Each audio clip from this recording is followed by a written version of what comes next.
Happy Saturday morning. I'm Ashley Moore, and welcome into the prep rally. The first snow of the year came in with a vengeance, postponing state championships, playoff games, and league championships. But that didn't stop any of our athletes from their relentless training, like the Green Mountain Rams. Shout out to Nick Ranker for the photos. Look at them, practicing in the snow, but to playing in the snow. The Frederick Golden Eagles hosted the Northfield Nighthawks in the only Friday night game in the state.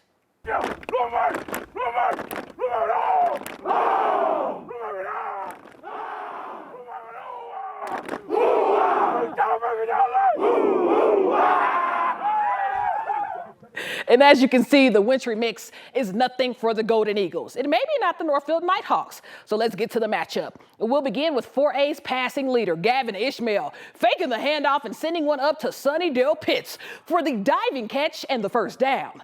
A few plays later, handoff to Tristan Dean, and it's pay dirt. Golden Eagles go for 2, 8-zip. Now to the second quarter. Ishmael letting his blockers lead as the Golden Eagles go up 16-0. But Northfield wouldn't be down for long. Out of the huddle, the field, the color of their jerseys in this ground and pound game. Trace Benedictus takes the snap, and what do we have here? Blown coverage. Chancellor Haskins all alone for the score, 16-6 at the half. And let's take a moment to thank the people making this happen. The Frederick community shoveling the yard lines so that these kids can see where they are going. And speaking of, look at the onslaught of snow on the third, but it's no problem for Frederick. Pitch back to Dean, and Dean getting mean, bullying his way in for the score.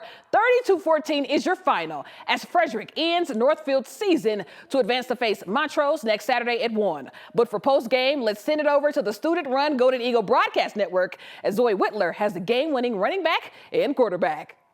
Evan, you guys earned the right to have a home playoff game, got the win, and now are headed to Montrose. How does it make you feel? I mean, it's everything. You know, we come out, we practice 5 days a week.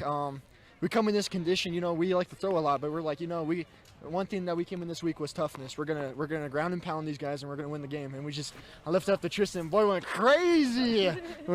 So, you know, it's a great feeling. And then we're just gonna take this and on to the next. We get better. Won't be beat. Yeah! Holy Family taking on Stanley Lake Thursday at the NAC in the final regular season game of the year.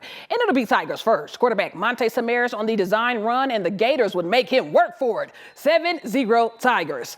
Stanley Lake, though, answering right back. Liam Graham gets the handoff and the edge, following his blockers in as he ties it up at 7. But to the second quarter, Holy Family at the goal line again, and it's Samaras again, 14-7. Only problem is Graham always had an answer, this time to the right. 14-all. But to the third, Tigers with a 2-touchdown lead. Samaras throws it to the wrong jersey. Boston Harris comes up with the pick, and he's headed back the other way to the 40, to the 30, to the 20, but the quarterback hawks him down and soils the pick 6. But you know who was there to punch it in for the hat trick? Yeah, Graham, 20-7. But Holy Family, relentless. Samaras with a little RPO action before floating it to Brendan Ward, who has nearly a clear path to the promised land as the Tigers win it 14-26. But to our game of the week. After almost 3,000 votes for this matchup alone, Thompson Valley versus Pomona won our final game of the week vote this season. Only problem is you're going to have to wait a day. Snow postponed the biggest 3A league championship to tonight, and you know we'll be there. In the meantime, let's take a look at the schedule changes, with most games were scheduled to today and tomorrow, all subject to change. Thompson Valley at Pomona, that will now be tonight at 6. In the first round of the 4A playoffs, Monarch versus Bear Creek is now today at noon at Centaurus. And the 5A playoff game between Rock Canyon and Chatfield will now be tomorrow afternoon. It is not just football. The Field Hockey State Championship is moving for a third and hopefully final time. It'll now be Monday as Kent Denver takes on Cherry Creek. But let's look at the 5A playoff games across the region. Overland at Erie is now at 1 o'clock. Grandview at Denver East is at 3 over at All City Stadium, and Douglas County will take on Arapahoe at 7 at Littleton Public Schools Stadium. But how about some Sunday high school football? I have never said that in my life, but due to the weather, we have several premier matchups Sunday afternoon, like in 5A, Cherokee Trail at Castleview, now at noon. Eagle Crest at Regis Jesuit will square off at 2. And in 4A, Vista Ridge at Highlands Ranch is now at 1. Once again, these are all subject to change, but right now, this is the schedule.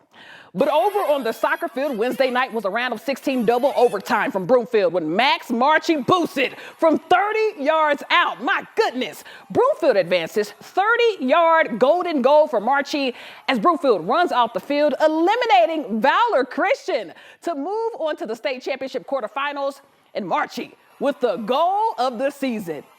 But reminder, we can't be everywhere. So if you're ever out at a game and see something you'd like featured on the Prep Rally, just send it over. That's all, folks. I'm Ashley Moore, and we'll see you next time right here on the 9 News Prep Rally.